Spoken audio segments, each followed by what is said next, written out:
Salut à tous, c'est Quentin d'AutonomieAffective.com. Il y a quelques jours sur Facebook, j'ai posé la question, d'après vous, c'est quoi le rôle d'un couple?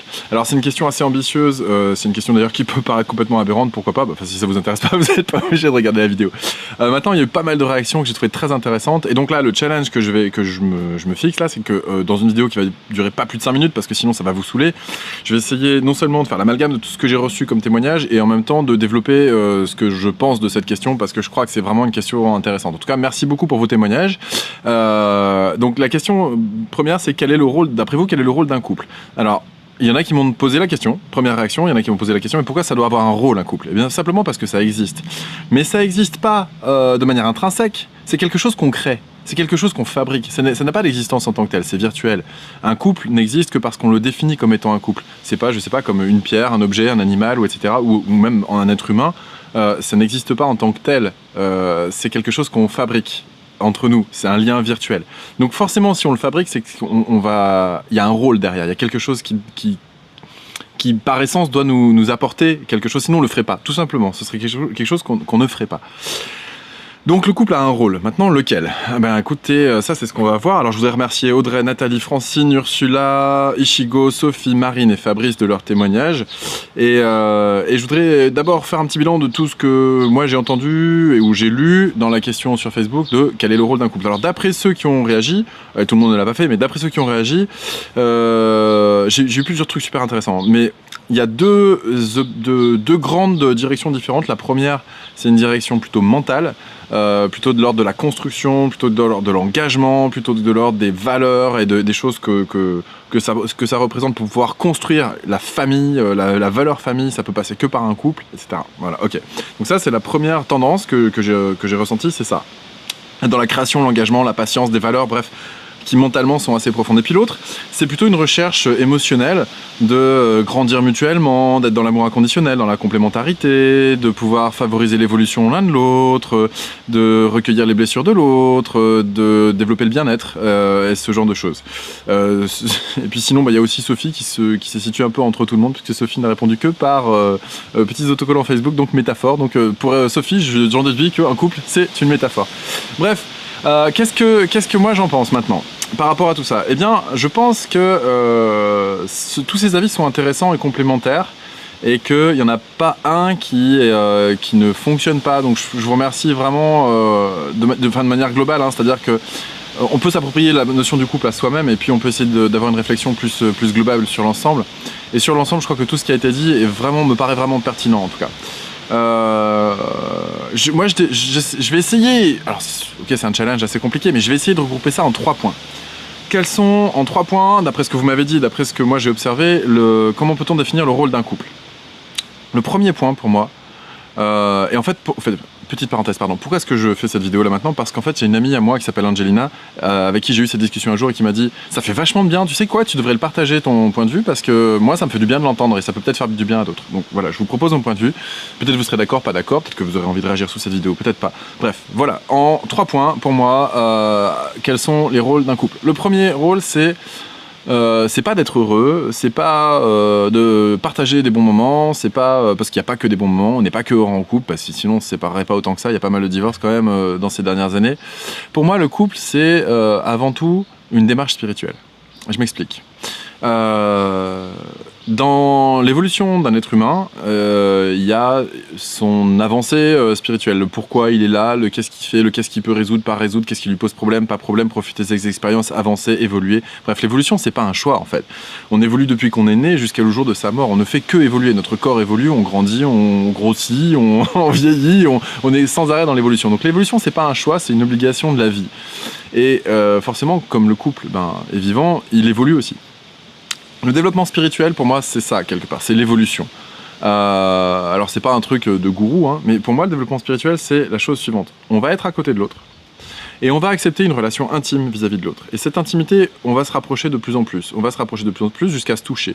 On va se toucher, alors, sur nos points forts, sur ce qui nous met en valeur, et puis, de temps en temps, aussi, on va aller chercher un petit peu ailleurs, on va aller chercher dans nos failles, on va aller chercher en profondeur là où l'autre a des faiblesses.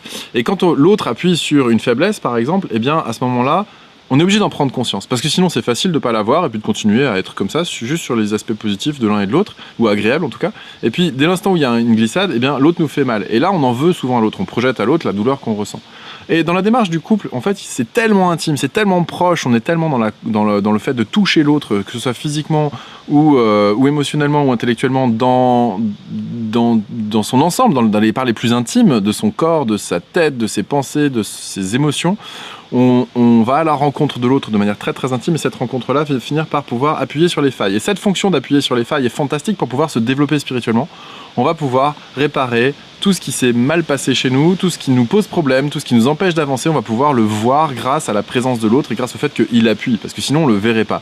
Alors maintenant ça fait mal, donc en fait pourquoi est-ce que ça se fait au sein du couple et pas forcément ailleurs? Alors ça se fait un petit peu ailleurs aussi, ça se fait aussi dans les relations de famille, d'enfants, de parents, de gens proches, en fait, de gens où on est dans l'intime.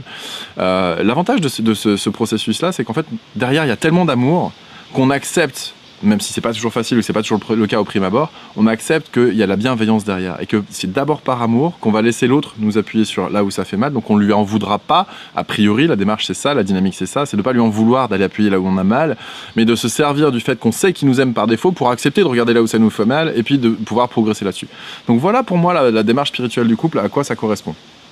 Ensuite, il y a une deuxième fonction pour moi qui peut paraître un petit peu plus ésotérique ou encore un peu plus bizarre. C'est pas forcément une démarche que spirituelle, c'est aussi une démarche qui va être liée à l'incarnation. Parce qu'on aime avec son corps, on aime en tant qu'homme ou en tant que femme. Et quand on est homme, on n'est pas femme, et quand on est femme, on n'est pas homme. Mais on est un petit peu des deux, on le sait, on a tous les hommes ont tous une partie de féminin en eux, et les femmes une partie de masculin. Donc je crois que le couple, c'est aussi un moyen de se réconcilier avec la partie manquante de notre être. Je sais pas si vous le savez, mais jusqu'à l'âge de 3 ans, l'enfant se considère comme androgyne. Il est à la fois homme et femme. Il prend conscience de son sexe qu'à partir de 3 ans, et c'est le premier deuil à avoir. C'est un deuil après lequel on court toute sa vie de rechercher la complémentarité de ce qu'on avait avant. Parce qu'avant, on se sentait complet, et puis à partir de 3 ans, on sent qu'il nous manque une moitié, quelque part. Et donc, trouver le moyen de réconcilier la part de féminin que les hommes ont et pour les femmes la part de masculin qu'elles ont au sein du couple est à mon avis quelque chose qui est aussi un des rôles du couple. Et puis, le dernier point, c'est quelque chose qui finalement dépasse l'individu. Parce que là, dans un cas comme dans l'autre, j'ai parlé d'individu. Donc que ce soit le cas de la démarche spirituelle ou que ce soit le cas de réconcilier la puissance masculine et la puissance féminine de chacun, on parle de l'individu. Maintenant, il y a quelque chose de plus global à cela et qui rejoint les notions de famille de tous les témoignages que j'ai pu voir sur Facebook. C'est de s'inscrire dans quelque chose qui nous dépasse, dans quelque chose de collectif. Alors, d'abord au sein du couple et puis par extension à l'humanité. Quand on est dans un couple, en fait, ce couple, il existe parce que 2 individus ont choisi de s'associer pour créer un couple. Et le couple, c'est une entité à part entière. Donc ça veut dire que 1 plus 1, ça crée une 3e entité. Okay ? Donc on va non seulement être 1 et en même temps, on crée un couple. C'est-à-dire que ça crée quelque chose qui dépasse l'un et l'autre. C'est une entité à part entière qui existe. C'est comme si le couple avait une dynamique qui lui était propre dans sa manière d'évoluer, d'échanger avec le temps. On le sait, hein, les premiers temps d'une relation amoureuse ne sont pas les mêmes qu'à la fin. Il y a des choses qui évoluent. Donc il y a une dynamique de couple. Donc c'est quelque chose qui vit à part entière. C'est quelque chose qui évolue avec le temps. Et cette dynamique de couple, eh bien, c'est quelque chose qui nous dépasse. On ne sait pas toujours où on est, on ne sait pas toujours où on va, mais on sait qu'on avance et on évolue. Ça permet aussi de créer la famille, de créer des enfants. Et finalement, donc par extension, cette notion de couple qui dépasse les individus et qui crée du collectif, va créer du collectif non seulement au sein des 2 individus du couple, aussi au sein des enfants qui sont liés à ce couple, mais de manière plus globale, à l'ensemble de l'humanité, puisque c'est grâce à ça que l'humanité continue à évoluer, à progresser, à avancer, à apprendre, juste à se modifier et à être différente de jour en jour. Donc voilà les 3 rôles que moi j'estime être intéressants dans un couple. C'est le développement spirituel, la réconciliation entre son aspect féminin et son aspect masculin, et puis s'inscrire dans quelque chose qui nous dépasse et qui est de l'ordre du collectif, et dans lequel chacun a sa place.